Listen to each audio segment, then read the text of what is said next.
한 주간 일어난 뉴스를 정리하는 OBC 주간 뉴스 헤드라인입니다. 김동연 경기도지사가 서울 양평 고속도로 백지화 논란과 관련해 있을 수 없는 일이며 국정 난맥상이라고 비판했습니다. 정부가 경기 평택지제 역세권을 강제 수용 방식으로 개발한다고 발표하자 주민들이 비상대책위원회를 구성하는 등 반발이 커가고 있습니다. 경기 평택시의 한 청년지원센터에서 노숙인이 센터 관계자를 무차별 폭행하는 사건이 벌어졌습니다. 전세 사기 매물로 깡통 전세 계약을 유도한 공인중개사들이 경기도 공정특별사법경찰단에 적발됐습니다. 경기도의회 국민의힘은 김정호 의원을 차기 대표의원으로 선출했습니다. 시청자 여러분 안녕하십니까? 한 주간 지역의 주요 이슈를 전해드리는 OBC 주간 뉴스입니다. 첫 소식입니다. 김동연 경기지사는 서울 양평고속도로 백지화 논란과 관련해 양서면 종점 원안에 나들목을 추가하는 안이 가장 합리적이라며 즉시 추진할 것을 정부에 촉구했습니다.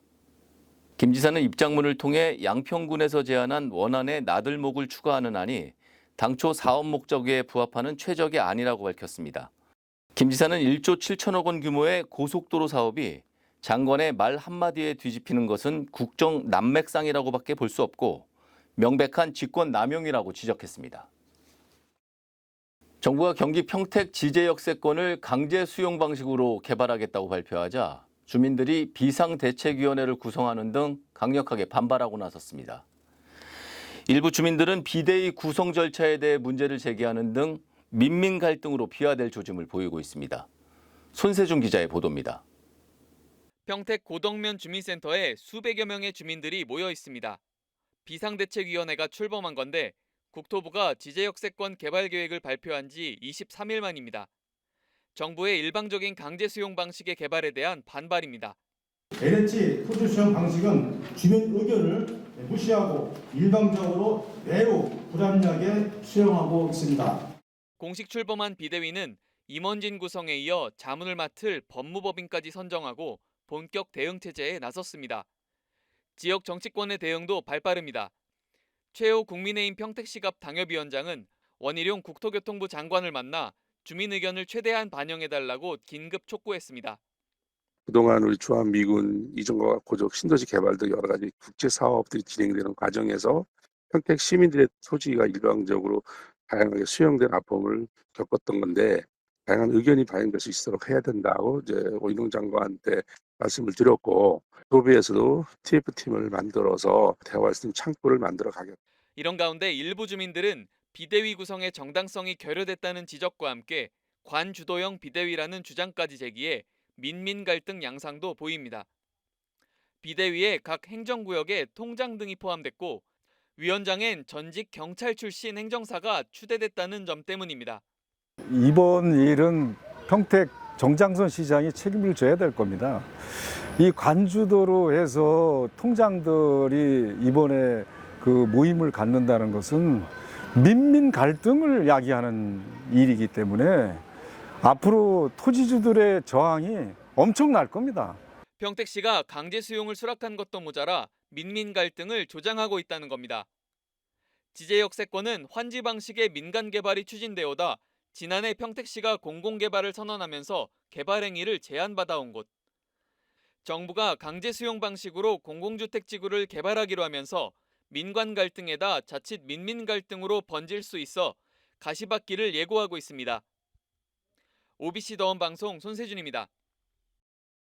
경기 평택시의 한 청년 지원센터에서 노숙인이 센터 관계자를 무차별 폭행하는 사건이 벌어졌습니다.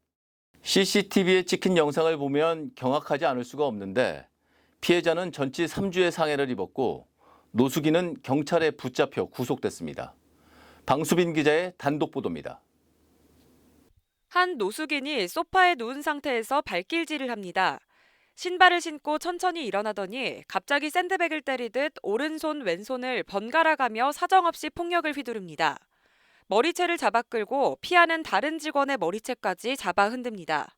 이후 노숙인은 아무 일도 없었다는 듯이 태연하게 현장을 빠져나갔습니다. 사건은 지난달 27일 경기 평택시 청년지원센터 청년 쉼표에서 발생했습니다. 40대 후반의 노숙인이 화장지가 없다며 욕설을 하고 직원을 위협하는 등 난동을 부렸고 추가 피해를 우려한 직원이 나가줄 것을 요청하자 사건이 벌어진 겁니다. 누워 계셨었거든요. 네.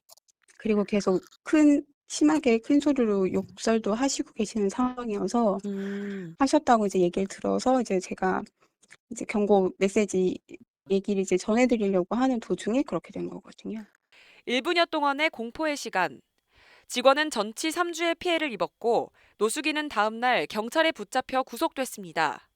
센터 측은 공공시설인데다 역 근처에 위치해 노숙인 등 외부인에 의한 문제가 지속적으로 발생해왔다고 밝혔습니다. 추가적인 안전과 보호 대책이 필요하다는 지적이 나오는 이유입니다. 요구한 사항에 대해서 예산을 편성해서 우리가 이제 반영을 하겠다는 말씀을 지금. 범죄 사각지대로 내몰린 청년 지원센터. 자치단체와 경찰 차원의 재발 방지 대책이 필요해 보입니다.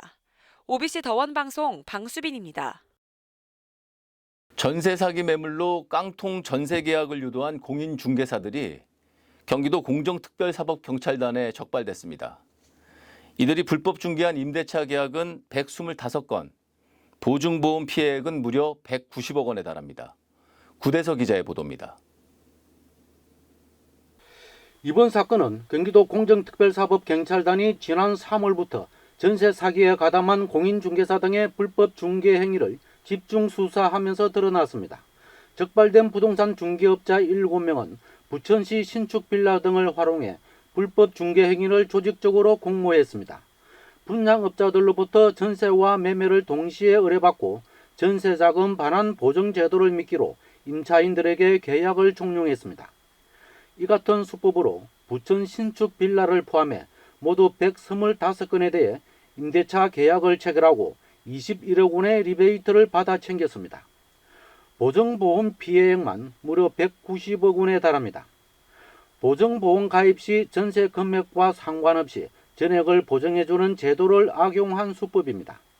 이들은 임차인들에겐 안심 전세 대출을 받으면 전세자금 보증보험이 자동으로 가입되기 때문에 보증금을 떼일 위험이 없다고 안심시켰습니다. 전세자금 대출 이자와 이사비, 냉장고 등의 옵션을 지원하는 조건을 제시하며 깡통 전세 계약을 유도했고 임차인은 이들이 받은 리베이트의 일부를 받아 챙기기도 했습니다. 한 곳, 두 곳, 세 곳 보다 보면은 다 비슷하게 하는구나 해서 진짜 노골적인 임차인분들은 여기는 500만 원 준다는데 여기는 얼마까지 줘요? 이런 식인 분들도 계셨어요. 그냥. 이들은 임차인이 전세자금 안심 대출을 받고 보증보험에 가입하려면 공인중개사의 서명 날인된 임대차 계약서가 필요하자 금전을 미끼로 또 다른 공인중개사도 끌어들였습니다. 제가 사장님께 매달 200만 원씩을 드리겠습니다. 그렇게 얘기를 해서 임차인한테 피해 없으니까. 또 특사경은 이들이 불법 중개한 78건 가운데 압류 13건, 경매 진행 33건, 경매 낙찰 23건 등 모두 69건의 전세 사고가 발생한 것으로 집계했습니다. 그래서 지금 공인중개사는 또 안전하고 거래 환경을 이제 조성해야 될 책임이 있는데도 오히려 이 전세 사기 범죄에 가담하고 있어가지고 피해가 우려되기 때문에 그래서 엄정한 수사를 통해 가지고 우리 경기도민이 안심하고 할 수 있는 그런 거래 질서를 확립해 나가기 위해서 이번에 수사를 하게 돼 있습니다. 또 특사경은 이들 불법 중개 행위자 7명을 검찰에 송치하고 같은 방식으로 불법 중개한 공인중개사 사무소 9곳에 대해서는 수사를 이어가고 있습니다. OBC 더운방송 구대수입니다. 경기도 용인시는 500만 원 이상 고액 체납 개인과 법인을 대상으로 공공기록 정보등재 사전 예고를 고지했다고 밝혔습니다. 공공기록 정보등록은 지방세 징수법에 의한 행정제재의 하나로 인적사항과 체납액 등 체납자의 정보를 한국신용정보원에 제공해 금융거래를 제한하는 것입니다.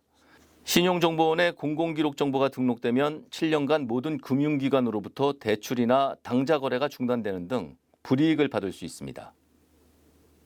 경기도의회 국민의힘은 김종호 의원을 대표의원으로 선출했습니다. 김 의원은 대표의원 선거에 단독 출마했으며 전체 78명의 국민의힘 소속 도의원 가운데 53명이 참여한 투표에서 찬성 42명, 반대 9명, 기권 2명으로 당선됐습니다. 초선의 김 의원은 앞서 도의회 국민의힘 내용 사태 때 광미숙 대표위원 체제에 맞서 40여 명의 도의원이 꾸린 국민의힘 정상화 추진위원회에서 대표위원 직무대행으로 선출된 바 있습니다. 스미스 특수임무부대 참전용사 유족들이 유엔군 초전기념 및 스미스 부대 전몰장병 추도식을 국가주도 행사로 격상해 줄 것을 정부에 건의했습니다. 이권재 오산시장의 초청으로 초전 기념식에 참석한 참전용사 유족 4명은 이 같은 내용을 담은 건의서를 오산시를 통해 박민식 국가보훈부 장관에 전달했습니다. 유족들은 건의서를 통해 스미스 부대는 대한민국의 평화와 자유를 수호하기 위해 한국 전쟁에 참전했다며 정부 주도로 참전 용사들의 희생을 기리고 평화를 기원하는 추도식을 진행해 주기 바란다고 밝혔습니다. 가짜 부동산 거래 신고자가 경기도 특별조사에서 무더기로 덜미를 잡혔습니다. 경기도는 올해 3월부터 6월까지 31개 시군의 부동산 거짓 신고 의심 사례 1,800여 건을 특별조사해 거짓 신고자 146명을 적발했다고 밝혔습니다. 도는 이들에게 과태료 7억 700만 원을 부과했습니다. 7월 둘째 주 OBC 주간 뉴스는 여기까지입니다. 지루한 장마가 계속되고 있습니다. 건강에 각별히 유의하셔야 되겠습니다. 저희는 좀 더 알찬 뉴스로 다음 주에 찾아뵙겠습니다.